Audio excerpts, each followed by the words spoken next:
Hi అండి, అందరికీ నమస్కారం. నేను వెంకట్ ది విహార్. ఈరోజు ఈ విహారీ ప్రయాణం ఒక ఫేమస్ టెంపుల్కి. సో ఇదే కోనసీమలో ఉన్న చాలా famous temple Venkateswara Swamy temple. And ఈ టెంపుల్కి చాలా వేల మంది వచ్చి వెళ్తూ ఉంటారు. సో ఈరోజు ప్రయాణం కొంచెం స్పెషల్ అండ్ చాలా ఫేమస్ టెంపుల్లోకి వెళ్తున్నందుకు చాలా మంచి ఫీల్తో వెళ్తున్నాం, డివోషనల్ ఫీల్తో. అండ్ దీన్ని కోనసీమ తిరుపతి కూడా అంటారు. ట్రిప్ స్టార్ట్ అయింది అండ్ నేను అలాగా ధవళేశ్వరం బ్యారేజ్ మీద నుంచి వెళ్తాను. సో ధవళేశ్వరం బ్యారేజ్ నుంచి రాగానే అటు వాటర్ చూస్తూ అండ్ ఇక్కడ ఒక ఫోటో దిగాలనిపిస్తుంది.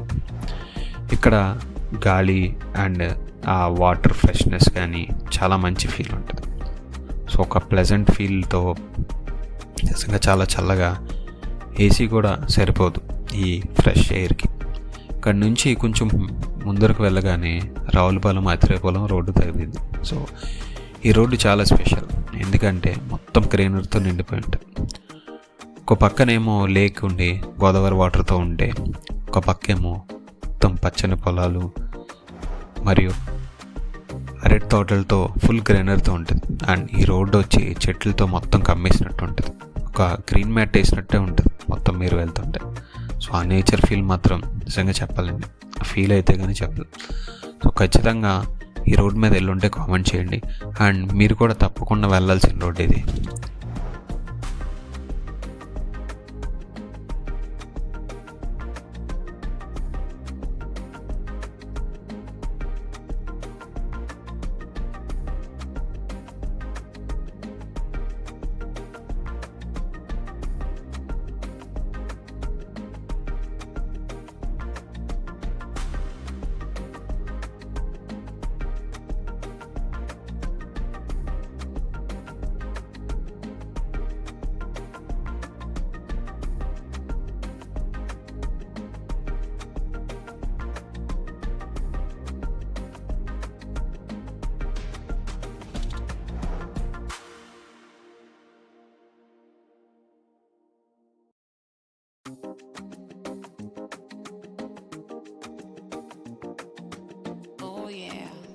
అండ్ కొంచెం ముందుకు వెళ్ళగానే లోకుల దగ్గరలోనే నాకు ఒక బాతులు కనబడి, అవి ఉంటే ఒక 200-300 నుంచి బాతులు ఉన్నాయి.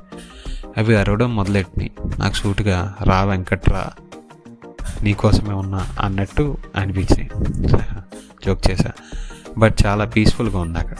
నేను కొంతసేపు కూర్చొని ఒక 10 నిమిషాలు అలాగా ప్రశాంతంగా కూర్చొని అక్కడ ఆ బాతులను చూస్తూ ఆ బాతుల అరుపుల్ని వింటూ అలా ప్రశాంతంగా కూర్చున్నాం కొంతసేపు.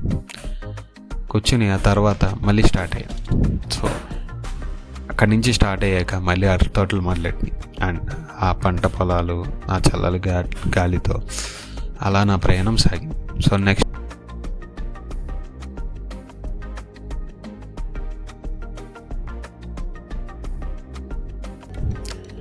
కొంత దూరం ట్రావెల్ చేయగానే మన ఫేమస్ వెంకటేశ్వర స్వామి టెంపుల్ వచ్చింది. సో ఇది చిన్న ఆలయం అయ్యి ఉండొచ్చు, బట్ చాలా చరిత్ర ఉంది ఈ ఆలయానికి.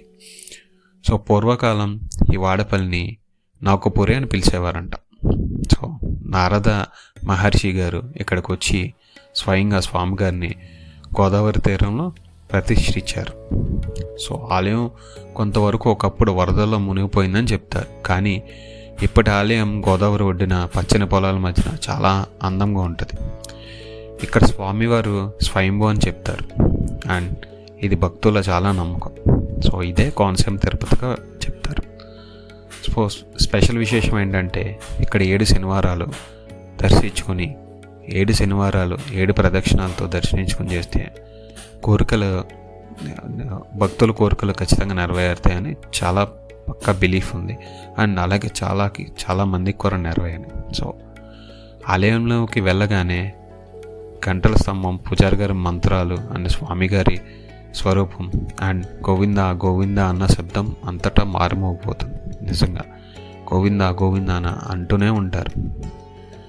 గోవింద గోవింద అని అంటేనే మనకు కూడా వెంటనే ఆ గోవింద గోవింద అని చాంటింగ్ చేయాలనిపిస్తుంది.